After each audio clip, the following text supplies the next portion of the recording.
Hello, ladies and gentlemen. Welcome back to episode 5, the series finale of the craziest dating stories season 1. We might be renewed for season 2. I still do not know. We shall see. Anyways, ladies and gentlemen, I decided that if this is a one and done season, and we're gonna end on a two-man mission. That's right. We're gonna go too deep into this one. So, the best way to understand this story is to take us back to when I wasn't such a gamer, when I didn't have that much experience as I would go on to have. I was a sophomore in high school, and me and my best friends during the time, Jay, and let's call him, what would be a good name for that lad? Let's call him, okay, it's gonna sound weird, but we're gonna call him Donatello, because his name is one of the names of the Ninja Turtles, but we're just gonna give him another name of the Ninja Turtles to kind of hide his name. So me, Donatello, and Jay. It's a hot summer day, and we decided to throw a party. We threw a party in Donatello's apartments. He had a community swimming pool that was lit, and nobody really swam there, so we threw a party there. It wasn't really a party; it was more like a get-together, because we would go on to have some pretty sick parties, but this was just a get-together. So to paint the picture, Donatello was a Hispanic guy, but he wasn't Mexican. And in the region we lived, it was, if you're going to be Hispanic, 99% of them are Mexican. And so Donatello never really fit in with the crowd because he was, he was Peruvian. He wasn't Mexican, so he did face some bullying because he wasn't, that part of the culture, ironically enough. And so Donatello had a weird complex that he needed to fit in. He would have one personality with me and Jay, and he'd have a radically different personality in a group of people. And so we are trying to set a get together, and Donatello invites me and Jay. But we didn't know that he also invited a bunch of other people.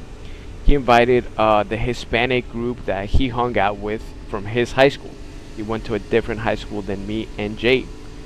And Jay, I think, was actually in the same high school during his fucking cliche, his group during that time, his clique. But he would be expelled from that in a separate story. I don't know if I'll cover that because it has nothing to do with dating, but shit, it's a funny story. Anyways, so we arrived to this get together, and it's nothing but Donatello and his Hispanic friends. Now, this was a very nice neighborhood and community. It isn't like cholos, gangsters from the hood. It's more like, yeah, they're Hispanic, but they're more of the European heritage Hispanics. They're more white complected and European heritage, not fucking Native American dark tattoos and cholos and all that shit. So given that they come from money, some money, I would say, they're very judgmental about people who don't come from money, and ironically enough, people from other races that they deemed inferior, like darker ones. I don't think that way, but that's how they thought. So when me and Jay showed up, first they don't like Jay because Jay is, I ain't even gonna lie, dude's kind of hood. He's always been kind of hood. He's always hung out with the wrong crowd. He's always, he's always been a wild man, that dude has. So they already frowned upon and looked down on Jay because he was a bit ghetto. He didn't live in the same neighborhoods these other people lived. To me, I would say they looked up to me because I came from a very wealthy background. I was one of the only people there who actually had the proper car, and it was a convertible sports car. and I am white, so that does even the odds out. Um, but you know, Jay kind of felt like, fuck, dude, what is this? This is a sausage fest. This was supposed to be a fun get together, and these people aren't even our friends. We don't even fuck with them. And it's true, I really didn't fuck with them. There was a special character there. We're gonna name him Sam, but Sam during that time and I weren't friends. He was very close friends with Donatello, but I was not friends with Sam yet. I kind of didn't fuck with Sam because I didn't know him yet. I will go on to get to know Sam, and we will feature him back on the channel eventually. Especially his sister, but that's a different fucking story. Anyways, so me and Jay are like, fuck, dude, we're gonna leave. This is lame, dog. This is like, I don't care that there's alcohol here. This is fucking lame. But I see Jay swiping through his phone, and I see that he has his Tinder profile, and one of the matches is a girl I matched with. We're gonna call that girl Carly. Now, we both matched with Carly. Carly was actually not bad looking at all. She was actually pretty cute. And I would argue that she actually became prettier the older she got. Like right now in 2026, she's actually prettier than she was back then. Which is not what happened to 99% of the girls during this time. They actually got uglier. But Carly was the exception. So to describe Carly, she had dark brown hair with blue or green eyes. She was skinny but proportionate. She did have some good proportions in the front and in the back, but she was skinny, which is good, right? So I will give Carly no makeup 6.5, makeup 7.5. I will give her 7.5. I would say she does cross that threshold into very, very fucking pretty pre-model status. It's no surprise that that girl would become an OnlyFans girl eventually. It's no fucking surprise. But right now, there were a couple things holding her back. For instance, well, fuck it. I'll cover that as the story goes on. Anyways, we end up messaging Carly to see if she wanted to hang out, and sure enough, she did. And we included the fact that me and Homeboy are 2 men deep. Even though we both matched with her, we wanted to communicate that it's me and it's Jade. She was like, yeah, I'm actually hanging out with a friend. So it linked up perfectly where it's 2 girls and 2 guys. Me and Jay and her and this girl who's gonna be called Zay. Now Zay was an African American girl. She was a black chick, and as I covered on previous episodes, or maybe I haven't, I have no idea how deep I am into the series. I am no stranger to getting with some chocolate girls. It's not my personal preference, but I have absolutely been with at least 4 or more chocolate girls. This particular chick, I'm not gonna lie, she had a rockin' body, a body that rivals, Carly. She had a bigger chest and a proportionate bubble butt. I won't even lie. But unfortunately, she did have a butter face. When I say butter face, I mean a face that is average or perhaps slightly below average. Now, it could be my bias because she does have bigger lips, an African American nose. Like, she does have proportions that I'm not particularly fond of, but I think universally most people will give this girl a 5.5, maybe with makeup and everything maxed out a 6. So she wasn't necessarily average because her body was significantly above average, but her face was dragging her down a little bit. But again, in a 2-man mission, sometimes you gotta make compromises. Sometimes you'll get the prettier girl, sometimes your homeboy will get the prettier girl. But one thing that you don't do is cancel and fuck over your boys. So we kind of made a bet about who was gonna get who. Who was Carly really gonna fuck with? Because we both wanted Carly, of course. And so we end up getting dressed. We hop out of the pool and we start driving, or I start driving to pick up the girls. Jay is with me riding co-pilot, and they're pretty far. I would say they're like 30-35 minutes away. We tell Donatello we'll be right back. we're gonna get some chicks. And of course, everyone's looking at us like we're some fucking heroes because they weren't pulling any girls. Because if they were, it wouldn't be a fucking sausage fest get together. So we pick up the girls, and the girls immediately already decide how they're gonna split themselves between us. Because we were Snapchatting back and forth, so they knew what we looked like, we knew what they looked like. It was just who's gonna get who. And unfortunately, your boy ended up matching with Zay. Carly did pick my homeboy over me, and I do not blame her. She went on to kind of like let us know that she's into darker skin tone guys. And it's true, she would end up getting pregnant by a black guy in the future. So she does like darker skinned folks, and Jay is darker skinned. So, you know, it's obvious that he was gonna get it in hindsight. So I ended up having to get with Zay. And Zay is, like I said, she's alright. There's nothing spectacular about her body. Her body's pretty fire. We end up taking them back to the swimming pool. They get in their, I would say, provocative swimming attire. We hop into the pool. And again, Donatello and his friends, like I said, they're very judgmental on, you know, other groups of people they don't look up to. So having a black girl there, for them, they wouldn't mess with black girls. In other words, they wouldn't do that.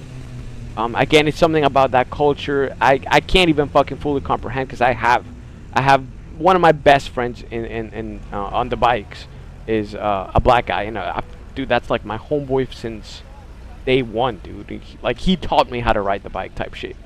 And like I said, I am no stranger to getting chocolate girls, so I don't fully understand why they do look down, but they do look down on certain people. And they also look down on Carly. Now, the reason they look down on Carly is because Carly is ghetto as fuck, dude.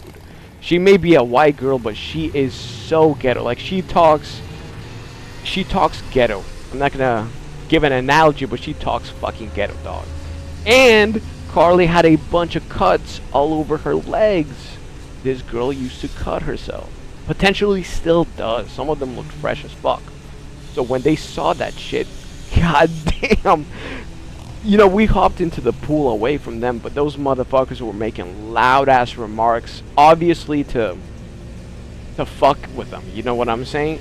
And they were doing that because they thought it was funny. Again, you take a bunch of sophomores, and very early into sophomore year, it was freshman to sophomore year transition, and you know how kids are, they're loud, and teeny boppers are fucking loud and obnoxious, and they say some unhinged shit. And obviously me and the girls are hearing this shit, but we're not gonna make a big deal or draw too much attention towards their fucking remarks. But the girls visibly feel uncomfortable. You could tell that they're uncomfortable. First, they're outmatched by so many fucking dudes, and then some of those dudes appear to be, they're not physically hostile, but they are hostile with their words. So the girls, you know, they went from so much confidence in the car with us to now kind of like becoming shy, and it's basically taking us further away from the goal.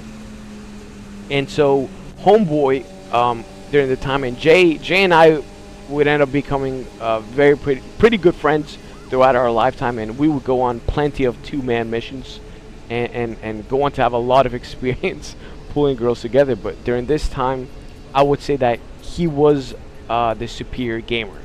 I would say tides have turned, but right now he was the superior gamer.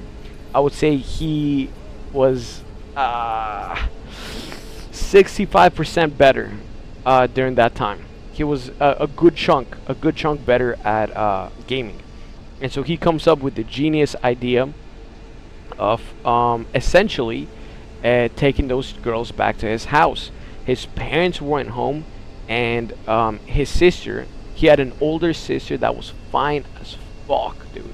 She looked like that Camilla girl with like black hair, blue-green eyes, and palish but perfect level of tan skin. Like, damn, that girl was fucking bomb, dude. I've always wanted to fuck his sister, dog. I never got to, but I always did want to. And anyways, his sister wasn't home neither. Either she just started college or she was with her boyfriend. I forget. So his house was free. He's like, hey, let's go back to my crib and chill. And the girls obviously wanted to get the fuck out of there, dude, because these motherfuckers are making crazy remarks, dog. They're roasting hard, dog. So we hop out, we dry ourselves off, and we hop into the car. And of course, your boys gotta show off. I retract the roof because it's a hardtop convertible, and we're driving, thinking we're big shit. You know what I'm saying? Thinking we're the shit. And we eventually pull up to homeboy's crib. We waste no time going upstairs. And to paint the picture, as soon as you get upstairs, the first door to the right is homeboy's bedroom. The first door in front of you is the bathroom. And the first door to the left is his sister's bedroom. They're all extremely close to each other. So basically both rooms are divided by the bathroom. And they waste no time dividing on what the fuck's gonna happen. Carly grabs Zay's hand, and she says, hey, you go with him to that bedroom, which was homeboy's sister's bedroom. And she kind of pushes us both in there. And she went with my buddy Jay to his bedroom. So as soon as we walk into Jay's sister's bedroom, the girl kind of lays down on the bed, or sits on the bed. She doesn't lay down, but she sits on the bed. I, on the other hand, dude, I'm like amazed by being in this girl's room. Like, dude, like I said, I had a huge crush. I don't know, maybe I still do. Homeboy's sister's hot, so I'm checking out her fucking room, dog. And I'm more entertained by the fucking room itself than I am with the chick who's kind of waiting for me to make a move. But to make a long story short, I end up sitting next to her, and I go in for the kiss. So I start kissing her, and I gotta say, I'm not particularly into the kiss. Because again, this girl's a 5.5, 6. Yeah, her body's fine, but dog, I won't even lie. If I'm not into a girl, it's very hard for me to kiss a girl, at least passionately. And on top of that, during that time, I didn't have nearly as much bodies as I do now, but the bodies I did were very high quality, dog. Like the average would be like a 7. So, this girl really wasn't. She wasn't doing it for me, dog. And I wasn't a gamer, nearly as much of a gamer as I am now. Like the experience, the fucking tactics, all that shit I have now, I didn't really have it back then, dog. So while I'm kissing this girl, homeboy, Jay, and Carly in the other room, Carly wasted no time to take my homeboy's pants off, and she's fucking slurping on his shit, dog. So I'm barely in the kissing stage. Homeboy's getting his fucking his knob shined, and dude, the walls are thin. Yes, we're divided by a fucking bathroom, but you could fucking hear shit, dog.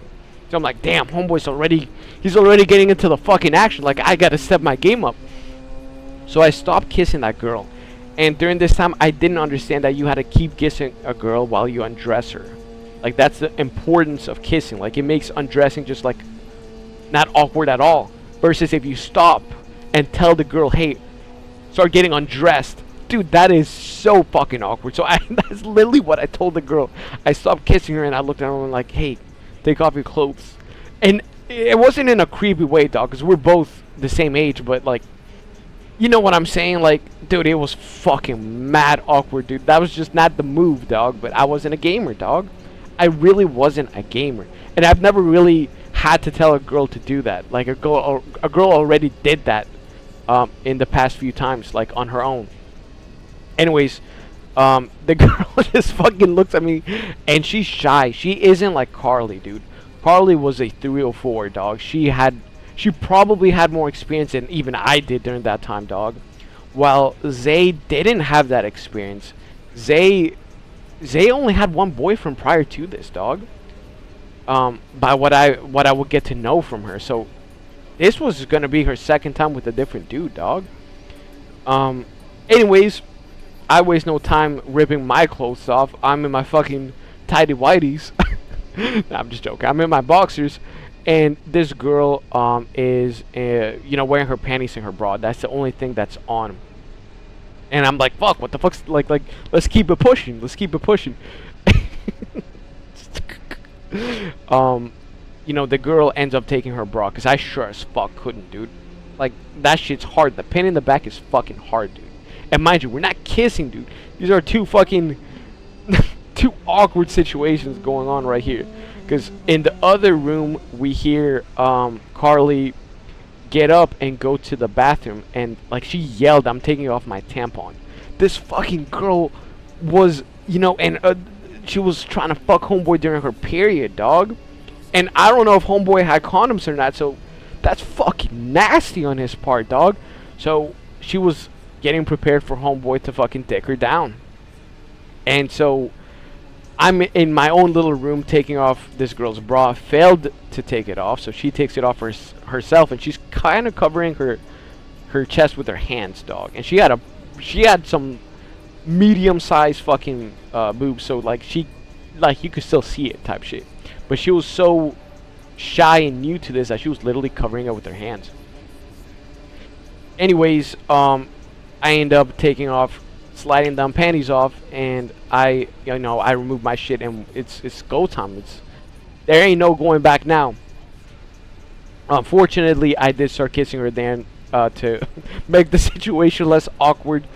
And all I need to say is that I gave her the best, I would say, 5 minutes of her life. And I know, a short fucking time, but I wasn't the gamer I would become now, dog. I was more like, I didn't realize the techniques, the long strokes, all that shit I didn't understand. So I was more like a jackrabbit, dog. More like a fucking drill. You know what I'm saying? So it wasn't gonna last very long either way. Now, many lessons to be had. First, I didn't know this girl was thick. Fucking a girl raw is crazy, dog. And homeboy, I'm pretty sure he did it raw too, and that chick was on her period, so that's even nastier, dog. Anyways, we wrap it up, and the girl seemed so much calmer after everything was said and done. So after that, we wrapped it up way earlier than homeboy over there. And we end up actually going outside homeboy's door and knocking on it, like, hey, y'all finishing? Like, we were fucking with them. And I'm not sure if I blue balled homeboy or if they did manage to wrap up whatever the fuck they were doing, but cut a long story short, they came out, and me and homeboy just kind of gave each other that look, like, all right, they need to go. Like, his parents are gonna be there soon, and it was just time for them to bounce. So he tells me to drive him home. I'm like, fuck out of here, dude. They live like 35 minutes away, dog. Even from your house, I think it's even further, dog. So I'm like, there ain't no way I'm doing that shit. So the only polite thing to do is to call them an Uber. Call them an Uber not even 10 minutes after we wrap up our business. The Uber takes a minute to get there, but once they get there, they skedaddle. I'm not ever really sure if homeboy ended up hanging out with her or hooking up multiple times with her. From what I gather, if they didn't, I sure as shit never really hit up Zay. I ghosted her, dog. I never talked to her ever again. And it's not because it was necessarily a bad experience, it's just I didn't really fuck with her. So, ladies and gentlemen, that was my 2-man mission. I have a lot of great stories to tell. We're barely in season 1. If I really wanted to, we could make 5-6 seasons out of this bitch. Probably even a 7th season, but I want to keep the quality high. So every season we'll have a couple bangers and a couple of not filler, but a couple of more chill stories. Basically every story in this season was PG-13, so I'm going to try to mix it up and include more fails on the first date, because I've had plenty of dates that don't go my way. The first date doesn't always go your way, so I have great stories to tell. And Season 2, episode 1 is gonna start off with a fucking absolute banger, though. But that's if it's renewed. We'll see if Netflix wants to renew it. Alright, ladies and gentlemen, this has been your host with the most, signing out.